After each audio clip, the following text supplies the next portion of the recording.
Bismillahirrahmanirrahim. Assalamualaikum warahmatullahi wabarakatuh. Alhamdulillahilladzi ra'al ummatal muhammadiyyata ila yaumil qiyamah wa ja'ala ulama'aha warathatal anbiya'i ila yaumin nahdah wa rabata bainahuma binuri syamsi wal adalati kasyamsi wa duhaha wal layli idha jallaha musalliyan ala nabiyil mustafa wa ala alihi al mustakmilina syarafa wa ala alihi wa sahbihi ila yaumil wafa wa ba'd. Yang kita muliakan, kita hormati seluruh guru-guru kita, para ulama, kiai habaib, terkhusus guru kita Kiai Haji Yahya Khalil Thaquf yang sangat luar biasa. Juga saya secara pribadi mendoakan. Sebetulnya tak banyak orang tahu bahwa bulan ini 16 Februari itu belum milad nih. Kita doakan mudah-mudahan senantiasa diberikan kesehatan, kekuatan dan kemampuan untuk memimpin NU menuju NU yang berperadaban. Kita doakan semoga beliau sehat, lancar, dan yang lebih penting diberikan oleh Allah Subhanahu wa Ta'ala usia yang berkah untuk menginspirasi kita semua dengan gagasan-gagasan yang cemerlang ya. Gus, semoga Allah senantiasa memberikan kebaikan-kebaikan dan kemuliaan.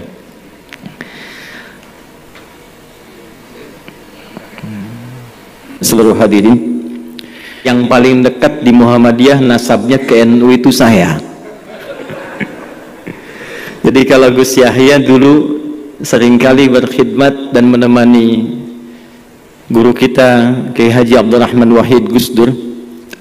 Gus Dur itu punya sahabat di Banten namanya Kiai Haji Hafid Uthman. Nah itu adalah kakak ibu saya, itu Pak De saya. Jadi kecil itu kami juga sudah sering dibawa kalau ke MUI bertemu Kiai Sahal yang sangat saya kagumi dengan ketawaduannya, ilmu fikihnya yang luar biasa. Yang kelak dengan kekaguman itu ternyata saya menikah dengan putri asli Lasem Rembang yang ibunya satu susuan dengan Kiai Sahal ke atasnya. Jadi Siti Aisyah, Siti Asia ibunya. Jadi saya ke keluarganya Gus Koyum, ke Gus Baha, kalau ditelusuri nyambung dari istri itu birodah. Karena itu Gus Koyum manggil saya Ade. Kalau kami teleponan tuh saya bilang De Adi, apa kabar gitu ya. Jadi hari ini saya sangat terharu, luar biasa. Dan insya Allah Gus Yahya saya itu hatam yalal watan tuh hatam saya. Ayah saya itu Ustad di NU di Pandeglang. Tapi kenapa saya dimasukkan ke sekolah Muhammadiyah? Baru tahu juga saya setelah dewasa, ternyata salah satu risalahnya supaya saya bisa menerangkan tentang NU di Muhammadiyah. Jadi itu yang menjadikan saya kalau saya mengajar dan sebagainya saya buka, saya kupas. Karena apa yang diharapkan Gus Yahya itu tidak akan mungkin tercapai kecuali dari yang kecil-kecil itu di dalamnya. Kalau beliau memulai dengan 1928 dengan gagasan besarnya, maka saya akan turunkan sedikit spektrumnya dengan nilai terkecilnya. Saya mundur ke 1905, 23 tahun sebelumnya, bertempat di Tanah Abang tepatnya 17 April 1905, 13 Jumadal Akhirah 1323. Kita bersepakat bahwa Indonesia ini bukan negara agama, tapi spirit menjalani kebangsaannya diisi dengan spirit agama. Dan justru dengan nilai spirit itulah yang paling cepat melahirkan Negara Kesatuan Republik Indonesia, yang kelak bahkan bukan hanya kalimat takdirnya, kalimat iman dan takwanya pun yang bagian dari kosakata keagamaan itu banyak muncul di konfigurasi undang-undang kita. Maka 5 orang habaib disertai dengan beberapa tokoh datang balik dari Kauman Yogyakarta yang bernama Muhammad Darwish, kelak dikoordinasikan ke Jombang yang dikenal dengan Hadratus Syekh Muhammad Hashim bin Asy'ari, yang ketika saya riset pun ternyata dua-duanya bertemu di satu nasab. Walaupun yang satu ini saya nggak tahu nih, yang NU pun hafal apa enggak ini deh. Jadi kalau kita buka sekarang ada Irsyadus Sari fi Jam'i Musannafati Syekh Muhammad Hashim Al-Asy'ari yang mengumpulkan 19 kitab itu. Yang pertamanya Adabul Alim wal Muta'allim. Saya mengajarkan kitab itu di Masjid Al-Azhar Jakapermain. Besoknya mau ngajar, malamnya saya mimpi ketemu Gus Dur. Saya bilang, Gus, saya izin mau ngajar kitab ini di mimpi, Pak. Beliau lihat saya lalu tersenyum. Saya anggap itu ijazah, walaupun mungkin beliau bertanya, iki kok piye orang Muhammadiyah ngajar kitabnya Adabul Alim wal Muta'allim. Tapi yang paling menarik di kitab keduanya, Risalah Ahlus Sunnah wal Jamaah, dan ini banyak saya riset. Sebelum masuk kedua ini, maka dijelaskan yang saya baca ada nasab. Huwa Muhammad Hashim bin Asy'ari bin Abdul Wahid bin Abdul Halim Al-Ma'ruf bi Pangeran Benawa bin Abdurrahman Al-Mulaqab bi Joko Tingkir Ais Sultan Hadiwijaya bin Abdul Aziz bin Abdul Fattah bin Abdullah Walid Raden Ainul Yaqin Al-Ma'ruf bi Maulana Ishaq, yang dikenal dengan bapaknya Sunan Giri. Di Maulana Ishaq, ternyata ketika saya lihat nasabnya Muhammad Darwish yang sejak muda belajar di Kiai Haji Saleh Darat dengan Syekh Hashim dan berangkat ke Mekah, pulang kemudian menjadi Ahmad Dahlan, ditemukan nasabnya Kiai Haji Ahmad Dahlan bin Kiai Haji Abu Bakar bin Kiai Ilyas bin Kiai Sulaiman bin Demang Jurang Jurukapindo bin Kiai Gerbek 1 bin Kiai Gerbek 2. Gerbek 2 itu yang bikin apem la kuwata, yang buyutnya Pak Erlangga Hartarto itu, yang di Klaten itu. Nyambung ke atasnya ketemu di Azmatkan. Azmatkan itu nyambung dari Maulana Ishaq. Baru nanti ke atasnya Zainal Abidin, ke Al-Husain, ke Al-Hasan, ke Ali bin Abi Thalib, suami Fatimah Az-Zahra bintu Muhammad sallallahu alaihi wasallam, bin Abdullah bin Abdul Muttalib bin Hashim bin Abdul Manaf bin Qusay bin Murrah bin Kilab bin Ka'ab bin Ghalib bin Fihir bin Malik bin Nadar bin Kinana bin Khuzaimah bin Mudrikah bin Ilyas bin Nizar bin Mudar bin Ma'ad bin Adnan bin Addi bin Adli bin Muqawwam bin Nahur bin Tarikh bin Ya'rub bin Yasjub bin Nabit bin Ismail alaihi salam bin Ibrahim alaihi salam bin Azar atau bin Nahur bin Abir bin Kinan bin Rafakhshan bin Sam bin Nuh alaihi salam bin Matushalah bin Kinan bin Alwas bin Tif bin Adam alaihi salam. Jadi ormas besar yang nyambung nasabnya ke Nabi Adam itu 2, 1 NU, 2 Muhammadiyah.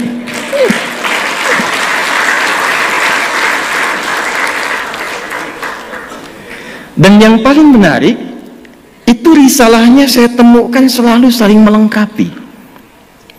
Dan justru dengan melengkapi itulah kemudian berwujud ke depan Negara Kesatuan Republik Indonesia, yang nilai-nilai keagamaannya dituangkan dalam undang-undang. Kita sejak pembukaan preambul itu, kalimat pertamanya yang muncul, atas berkat rahmat Allah yang Maha Kuasa. Dan dengan didorongkan oleh keinginan luhur.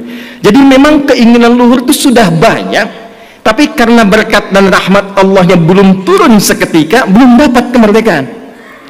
Kapan berkat rahmat Allah yang Maha Kuasa itu turun? Ternyata ketika semua stakeholder ulamanya itu bisa duduk, dan kejeniusan mereka yang sangat luar biasa, bukan hanya pakar di bidang agama, tapi juga pakar di bidang tata negara, konstitusi. Itu Bahasyim itu saya sampai pelajari hampir semua disiplin ilmu hadis ada sanadnya, Pak. Karena itu wajar ulama-ulama kita yang di NU, di Muhammadiyah, karena hafal kitab-kitab hadis dengan isinya, maka semua kurikulum kehidupan di kitab hadis itu ditempatkan sesuai dengan tupoksinya. Saya sayangkan anak-anak kita sekarang kalau ngaji hadis, hafal 1, hafal 2, hafal 3, selesai. Dulu orang mengaji, kurikulumnya diterapkan dalam kehidupan, karena tidak disusun kitab hadis ini kecuali berurutan secara tematik yang membentuk kurikulum kehidupan. Imam Al-Bukhari 97 topik, menyebut kitabnya dengan Al-Jami', Al-Jami' As-Sahih Al-Musnad Al-Mukhtasar min umuri Rasulullah sallallahu alaihi wasallam wa sunanihi wa ayyamihi. Ini kitab saya isinya tematik komprehensif, 97 topik, berisi panduan dari Nabi, dari kesehariannya sampai tuntunan berkehidupan. Imam Muslim membuat 54 topik, diberi nama dengan sama Al-Jami'. Dan di topik ke-33 itu didapatkan Kitabul Imarah, kitab kelola tata negara. Itu hatamnya bab tentang tata negara itu menjadikan mereka bisa bertemu bukan hanya di tatanan praktikal fikih. Kitabul Buyu', siapa saudagar-saudagar yang ada pada saat itu? Yang Muhammadiyah mana? Yang NU mana? Dipertemukan dengan syarikat dagang Islam, mensuplai perjuangan kemerdekaan, maka semua support terkait dengan materi datangnya ternyata dari saudagar-saudagar yang dinilaikan, diberikan motivasi nilai keagamaan. Saya di Amerika, ketika ke Washington, saya masuk ke kedutaan, saya tanya, ini gedung kok megah sekali, bagaimana sejarahnya? Ustaz, ini gedung hasil khusus penunjukan Bung Karno yang membawa saudagar-saudagar muslim yang tadinya membeli tanah akan dibeli di depan kedutaan Belanda yang kecil.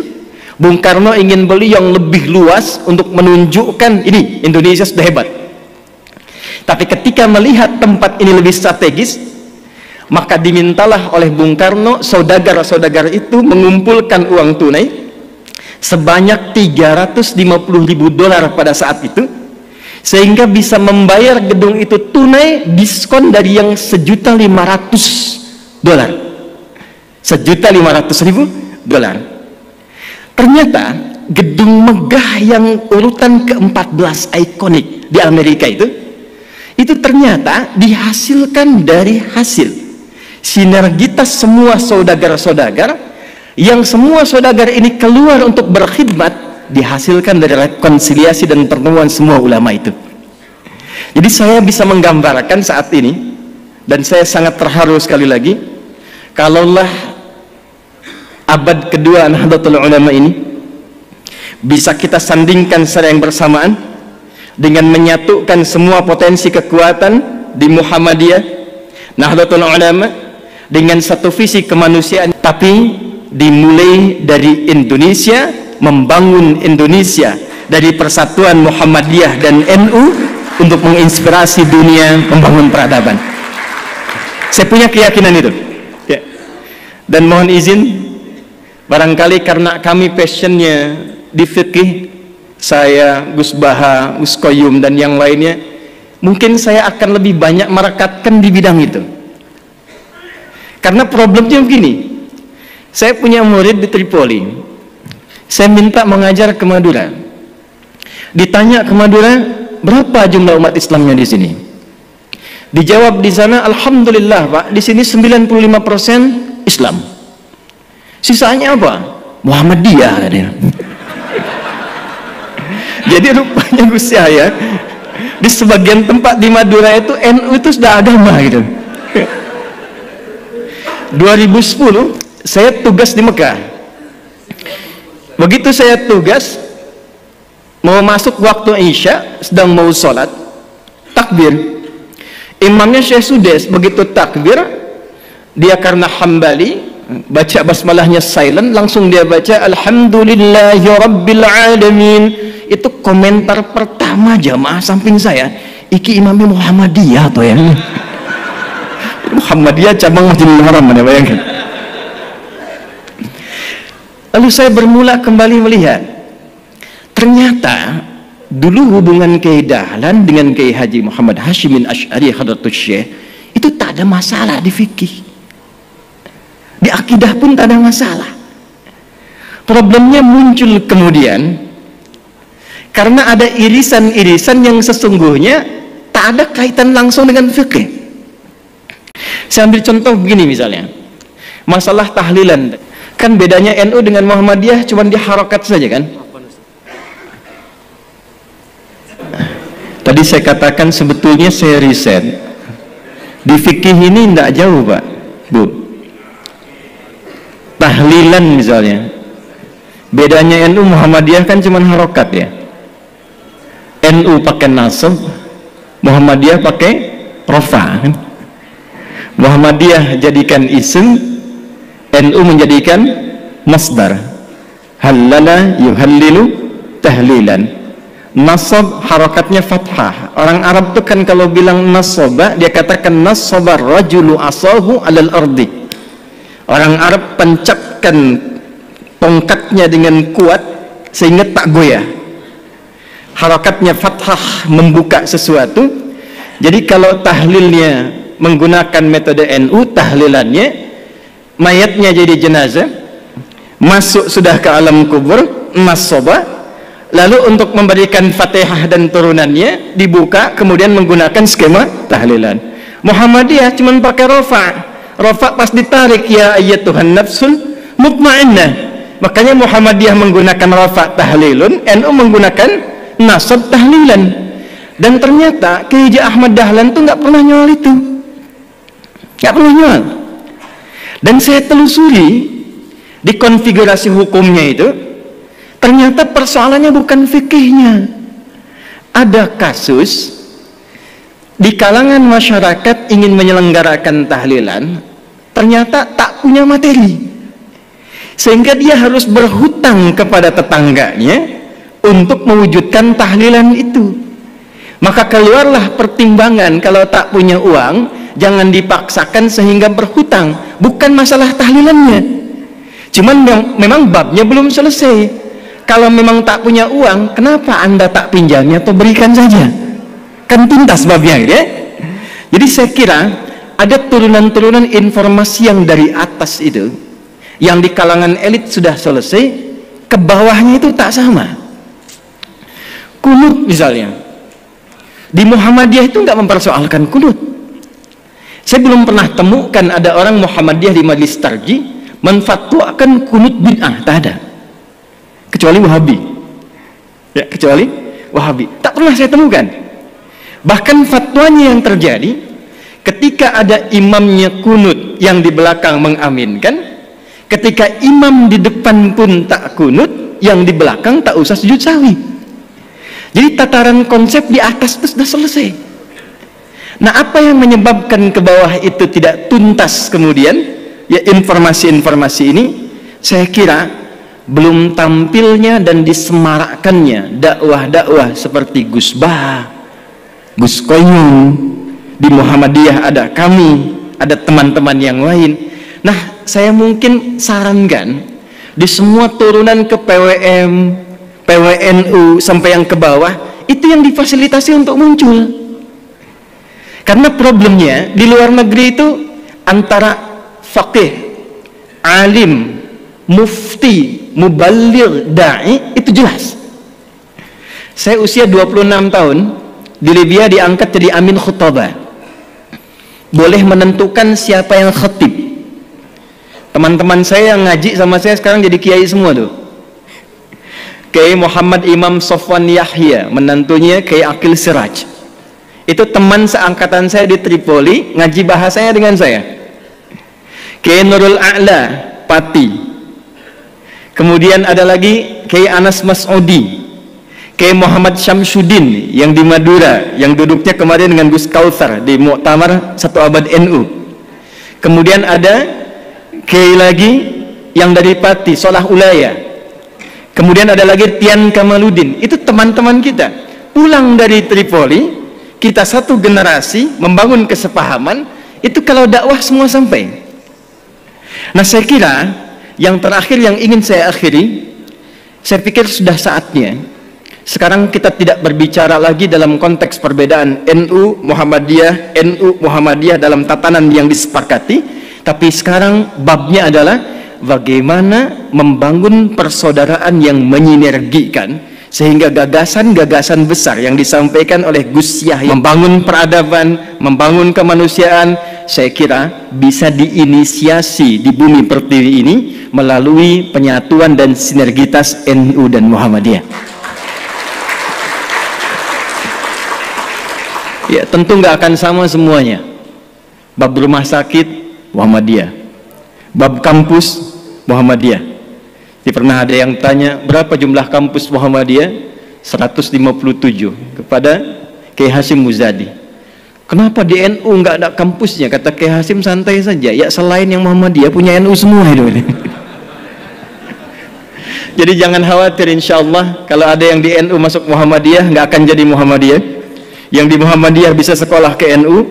Kalau semua kita saling mengisi, besok-besok insya Allah yang satu lalaran alfiyah, yang satu CDEF GABC, yang ini kalamuna lafdun mufidun kastaqim wasmun wa fi'lun thumma harfunil kalim wahiduhu kalimatun wal qawlu am wa kalimatun biha kalamun qad yu'am bil jarri wat tanwini wan nida wa al mustadin lismi tamizun hasal bitafa'alti atat wa ya if'ali wa nunik balanna ismun yamjali. Yang ini CDF GABC, GABC DFIS G, DFIS G ABCIS D, ABCIS D FIS GIS A, FIS GIS ABCIS DIS E, BCIS DIS E FIS GIS AIS B, FIS GIS AIS B, CIS DIS AIS FIS, CIS DIS AIS FIS GIS AIS BIS CIS.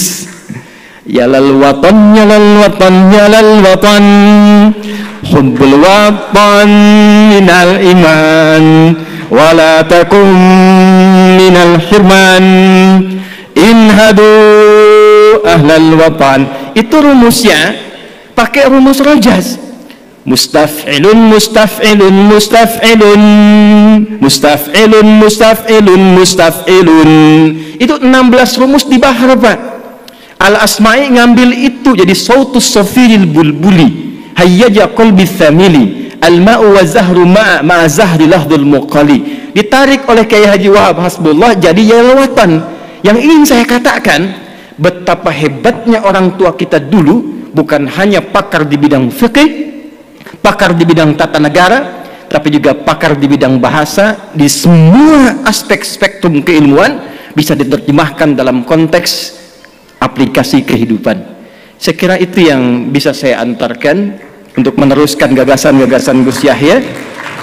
Tapi di forum ini terakhir saya berkenan untuk menegaskan bahwa dengan adanya NU memasuki abad kedua saat ini, saya kira ada narasi hebat yang penting kita sampaikan secara nasional dan internasional. Di tempat ini akan terdapat persatuan antara NU dan Muhammadiyah menuju gagasan ke depan. Terima kasih, semoga keberkahan menyertai kita semua.